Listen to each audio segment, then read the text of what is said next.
যেমন আমি বলছিলাম ফিজিক্স সেকেন্ড পেপার কোশ্চেনটা টাফ হয়েছে এবং দুটি প্রশ্ন ভুল হয়েছে।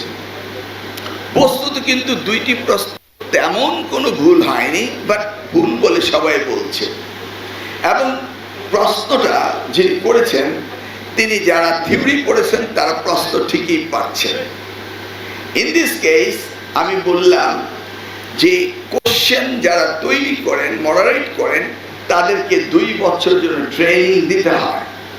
দেওয়ার পরে তাদেরকে তৈরি করে তারপরে কোশ্চেন করতে পাঠানো হয়। আমরা 4 মাস, আমরা তো 2 বছরের জন্য নতুন মডারেটর নতুন কোশ্চেনের সেট করিনি, আমরা করব। এসএসসি পরীক্ষা সুষ্ঠুভাবে হয়েছে, এসএসসি পরীক্ষা সুষ্ঠুভাবে হচ্ছে। অতএব আমরা এই মডারেশন ঠিক কোশ্চেন আনসার এগুলি আমরা করব, কোশ্চেন আমরা করব। এটাকে ইন্টারপ্রেট করলো, ও 2 বছর আগে এসএসসি কোশ্চেন হয়েছে, এটা নিয়ে ট্রল শুরু হলো। আমি বলেছি 2 বছর লাগে ট্রেনিং করতে। করোনা বা যে কোনো ভাইরাসের এগেইনস্টে ফাইট মানি ব্যাকট্রলের লেফট রাইট। যেমন সিটি কলেজ থেকে এক মেয়ে বারবার আমার পিওকে কল করছে, স্যার কি একটু কথা বলতে দেন না। তো ভাবলাম বাচ্চা মেয়ে কল করেছে, বৃষ্টিতে ভিজে এসে পরীক্ষাটা আবার জিজ্ঞেস করলো, স্যার পরীক্ষাটা পেছানো যেত না? বললাম দেখো, পরীক্ষাটা আমরা নেই, জনপ্রশাসন, আমাদের অ্যাডমিনিস্ট্রেশন সকলকে মিলে আমরা পরীক্ষাটা নেই, এটা হুট করে চেঞ্জ করা যায় না।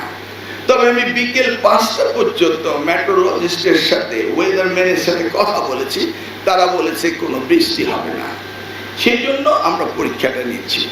কিন্তু দেখা গেল সকালবেলা বৃষ্টি হয়েছে। কোথায় হয়েছে? সারা দেশে হালকা বৃষ্টি হয়েছে। কোথায় জলবদ্ধতা হয়েছে? একটি মাত্র সেন্টার, সেটা হলো কুমিল্লা মহিলা কলেজ।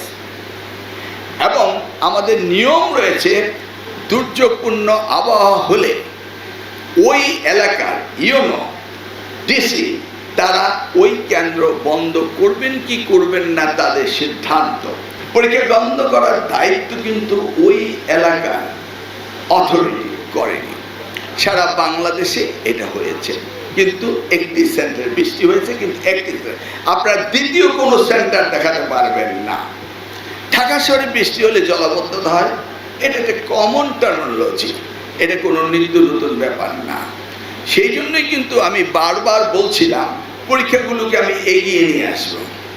যেমন আগামী 2027-এর এইচএসসি পরীক্ষা অলরেডি কিন্তু আমি জুন মাসে নিয়ে এসেছি। এদিনে অনেকেই বিরূপ সমালোচনা করছেন, আমি রুটিনও অ্যাডভান্স দিয়ে দিয়েছি। আমি আস্তে আস্তে স্কুইজ করছি, সিনক্রোনাইজ করছি।